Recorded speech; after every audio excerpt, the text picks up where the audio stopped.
Hello everyone, welcome to my channel guys. आज की video में मैं आपके लिए लेकर आई हूँ एक स्टोरी जिसे मैं यहाँ पे रीड करूँगी और एक एक वर्ड्स की हिंदी बताऊँगी। साथ ही साथ जो भी टेंस की ग्रामेटिकली सेंटेंसेस होगी उसे भी यहाँ पे क्लियर करूँगी। स्टोरीज़ में बहुत सारी वर्ड्स मिलती हैं जिससे कि हमारी वोकैबुलरी स्ट्रॉन्ग होती है और हमारी जो इंग्लिश होती है वो इम्प्रूव हो जाती है। सो गाइज़, वीडियो को ध्यान से देखिएगा और समझने की कोशिश करिएगा, क्योंकि एक एक ऐसे ऐसे वर्ड्स हैं जो कि आप अगर स्किप करके देखोगे, मिस हो जाएगी तो आपको समझ में नहीं आएगी। So guys, without wasting time, do like this video and watching carefully. आइए देखते हैं। जो स्टोरी है उसका टाइटल है the ant and the Dove. ठीक है, द क्या है यहाँ पर? द एक आर्टिकल है। ठीक, ये एक आर्टिकल है, इसका कोई हिंदी मीनिंग नहीं होता है। राइट, देखिए, एंट मीन्स होता है चींटी, डव मीन्स होता है कबूतर। तो यहाँ पर खास एंट और डव है। ठीक है, यानी कि चींटी और जो कबूतर है स्टोरी में बहुत ख़ास है। ठीक है, इसीलिए इसके पहले द का यूज़ किया गया है। यहाँ तक समझ में आ गई है? सो चलिए आगे पढ़ते हैं। अगर आप बिल्कुल बेसिक से इंग्लिश सीखना चाहते हैं तो हमारे चैनल से जुड़िए। आपको डे 1 से स्टार्टिंग के कोर्स मिलेगी, जिससे कि आप बिल्कुल फ्री में आसानी से अपनी इंग्लिश को बिल्कुल बेसिक से इम्प्रूव कर सकते हैं। जो कि अभी 2 डेज़ ही हुई है, मैंने अपलोड की है 1-2 वीडियो ही, जो कि बेसिक से मैंने स्टार्ट की है। अदरवाइज़ बहुत सारी स्टोरीज़, बहुत सारी पैराग्राफ, बहुत सारी वीडियोज़ अवेलेबल है, जिसे आप जाके चेकआउट कर सकते हैं इस चैनल पर। चलिए यहाँ पर पढ़ना शुरू करते हैं।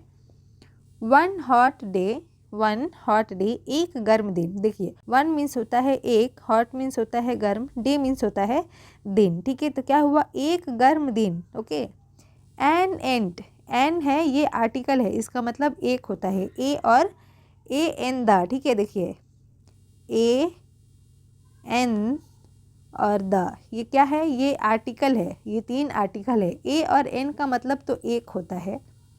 ठीक है, एक होता है।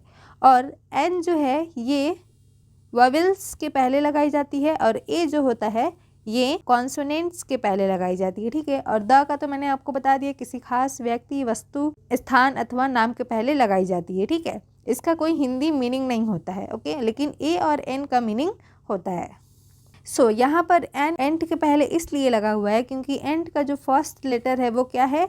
ए है। क्या है? ए है। और ए क्या है? ये वोवेल है। ठीक है, ए ई आई ओ यू 5 वोवेल्स होती है। सो यहाँ पर एंट के पहले एन का यूज़ किया गया है। An ant was searching for some water.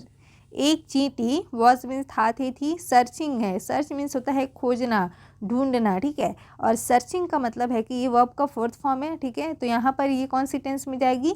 ये पास्ट कंटिन्यूअस टेंस की सेंटेंस होगी। ओके, तो यहाँ पर इसकी हिंदी देख लेते हैं। सर्चिंग का मतलब यहाँ पर होगा कि इधर उधर घूम रही थी। ठीक है, एक चींटी इधर उधर घूम रही थी। फॉर सम वाटर, कुछ पानी की तलाश में। ठीक है, देखिए एक बार रिपीट कर देती हूँ। One hot day an ant was searching for some water. एक गर्म दिन एक चींटी पानी की तलाश में इधर उधर घूम रही थी। After walking around for some time she came to a spring.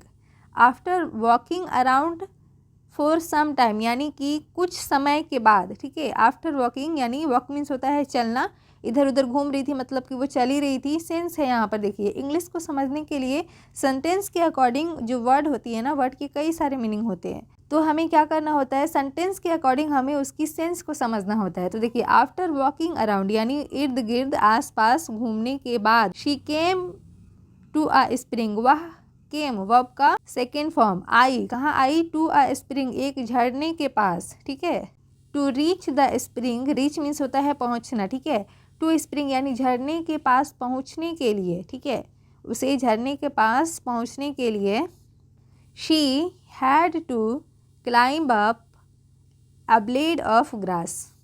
She had to climb up, had to यहाँ पर लगा हुआ है, ये पास्ट के लिए यूज होती है। राइट, ये पास्ट में है तो पास्ट में इसकी सेंस जाएगी। जैसे कि have to, I have to go, मुझे जाना पड़ता है ना। उसी तरीके से हैड टू है मतलब कि था, लास्ट में यानी पास्ट में था के लिए यूज होगी। ठीक है, तो she had to climb up यानी उसे चढ़ना पड़ा। अ ब्लेड ऑफ ग्रास, एक घास के तिनके पर। समझ में आ रही है? देखिए, उसे जब वो पास आई तो उसे एक स्प्रिंग दिखाई दिया, यानी एक झरना दिखाई दिया, जिसके पास पहुंचने के लिए, झरने के पास पहुंचने के लिए उसे क्या करना पड़ा?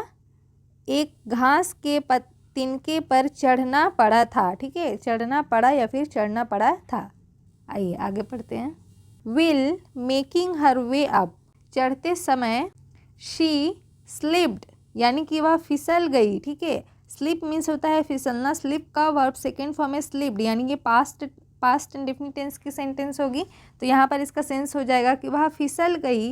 And fail into, fall means होता है गिरना, फेल इनटू यानी गिर गई, द वाटर पानी में। ठीक है, शी स्लिप्ड वह फिसल गई, एंड और फेल इनटू द वाटर और पानी में गिर गई। शी कुड हैव का मतलब होता है सकता था, सकती थी। ठीक है, ये जो है ये एक मॉडल वर्ब है जो किसी पास्ट के मौके या संभावना को एक्सप्रेस करने के लिए इस्तेमाल होता है। चलिए आगे पढ़ेंगे तो समझ में आएगी। ड्रॉन्ड, ड्रॉन्ड मीन्स होता है डूबना, ड्रॉन्ड मतलब कि वर्ब का सेकेंड फॉर्म, डूब सकती थी। ठीक है, if a Dove up a near by tree had not seen हर, देखिए यहाँ पे ये कह रहा है सेंटेंस कि शी कुड हैव ड्रॉन्ड, वह डूब सकती थी। If a Dove up a near by tree यानी कि एक पेड़ के, एक पास के पेड़ पर। ठीक है, एक पास के, नियर बाई का मतलब होता है पास, एक पास के पेड़ पर बैठा हुआ, अप यानी उसके ऊपर है। ठीक है, बैठा हुआ, डव मीन्स होता है कबूतर। ठीक है, बैठा हुआ एक कबूतर, हैड नॉट सीन अगर उसे नहीं देखा होता। ठीक है, अगर नहीं देखा होता तो वो क्या होती, वो पानी में डूब सकती थी। राइट, आगे पढ़ते हैं। Seeing that the ant was in trouble, seeing that यह देखते हुए। ठीक है, यह देखते हुए, the ant was in trouble यानी चींटी मुसीबत में है देखकर, the dove quickly plucked a leaf and dropped it into the water near the struggling ant. The dove quickly plucked a leaf, plucked means होता है तोड़ना। ठीक है, क्विक मीन्स होता है जल्दी, क्विकली जल्दी से। देखिए क्या होता है यहाँ पर कि कबूतर ने क्या किया, क्विकली यानी जल्दी से, तुरंत एक पत्ता तोड़ा, लीव मीन्स पत्ता तोड़ा, और ड्रॉप्ड गिरा दिया, इनटू द वाटर पानी में, नियर द स्ट्रगलिंग एंट यानी जो चींटी जो थी स्ट्रगल कर रही थी। ठीक है, उसके पास क्या किया, उसने पत्ते को गिरा दिया, जो वहाँ पर मुसीबत में फंसी हुई थी और परेशान हो रही थी कि मैं यहाँ से कैसे निकलूँ। तो कबूतर ने क्या किया कि एक पत्ते को तोड़ा और उसके पास पानी में गिरा दिया। The ant moved towards the leave and climbed up onto it. ठीक है, the ant moved toward means होता है के तरफ। ठीक है, मूव्ड यानी कि मुड़ी, चींटी जो है मुड़ी, लीव यानी पत्ते की तरफ। ठीक है, पत्ते की तरफ, वो पानी में गिर गई थी तो तैर के जाएगी। ठीक है, यहाँ पे सेंस हो जाएगा कि वह पत्ते की तरफ तैर के गई, एंड क्लाइम्ड अप और उसके ऊपर चढ़ गई, वह आपका second form past indefinite tense. ठीक है, चढ़ गई, ऑन टू इट पत्ते के ऊपर। Okay, soon the leaf drifted, क्या है, ड्रिफ्टेड टू ड्राई ग्राउंड। देखिए सुन यानी जल्द ही, the leaf drifted, drift means होता है बहना। ठीक है, ड्रिफ्टेड है यानी बह कर, ड्राई ग्राउंड है ना, सूखी जमीन तक पहुंच गया।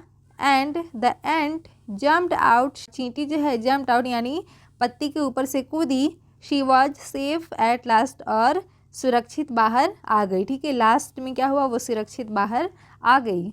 आगे पढ़ते हैं। जस्ट एट दैट टाइम, उसी समय, जस्ट एट टाइम। ठीक है, एट दैट टाइम उसी समय, अ हंटर, हंटर मीन्स होता है शिकारी, नियर बाई पास में। ठीक है, वॉज यानी पास में एक शिकारी था, about to throw his net अपनी जाल को फैलाने की, फेंकने की लिए वहाँ पर था। ठीक है, ओवर द डव यानी कबूतर के ऊपर। ठीक है, hoping to trap it, hoping to trap it यानी उसको जाल में फंसाने के लिए। देखिए इस पूरे सेंटेंस की हिंदी क्या हो जाएगी कि उसी समय पास में एक शिकारी कबूतर के ऊपर, ठीक है, कबूतर के ऊपर जाल डालने की तैयारी कर रहा था। Okay, guessing what he was about to do, the ant quickly bit him on the heel. देखिए इसका हिंदी की, guessing what he was about to do यानी चींटी ने समझ लिया वह शिकारी क्या करने वाला है। ठीक है, चींटी जो थी वो गेस कर ली कि शिकारी जो है क्या करने वाला है। The ant quickly bit him on heel, और चींटी ने क्या किया, क्विकली यानी कि तुरंत, बीट हिम, बीट मीन्स होता है काटना, हिम ऑन द हिल यानी उसके पैर पर, शिकारी, हिम मीन्स कि उसके, है ना, शिकारी के पैर पर जोर से काट दिया, क्विकली यानी जल्द ही जोर से काट दिया। फीलिंग द पेन यानी दर्द को महसूस करते हुए। ठीक है, the Hunter dropped his net, Hunter जो था, शिकारी जो था, ड्रॉप मीन्स होता है गिराना, छोड़ दिया, ठीक है, क्या छोड़ दिया, हिज नेट, अपनी जाल को छोड़ दिया। The dove was quickly to fly away to safely, तो तब क्या हुआ, कबूतर ने तुरंत उड़कर अपनी जान बचा ली, ठीक है। जो कबूतर था, क्विक यानी कि जल्दी, तुरंत ही उड़ गया, फ्लाई अवे दूर चला गया, उड़ गया, और सेफ्टली उड़ गया मतलब अपनी जान बचाकर वो उड़ गया, इसका ये सेंस होगा। चलिए इस कहानी का मोरल पढ़ लेते हैं। मोरल है यानी कि इस कहानी से हमें क्या सीख मिलती है, one good turn begets another. इस पूरे सेंटेंस की हिंदी होती है, नेक काम का सिला नेक होता है, ठीक है, ये एक मुहावरा है। सो गाइज, आपको ये कहानी कैसी लगी मुझे कमेंट में ज़रूर बताइएगा, और चैनल को सब्सक्राइब कर लीजिएगा और अपने दोस्तों के साथ शेयर करिएगा। सो गाइज, मिलते हैं नेक्स्ट वीडियो में, तब तक के लिए good luck, bye bye, take care, stay tuned.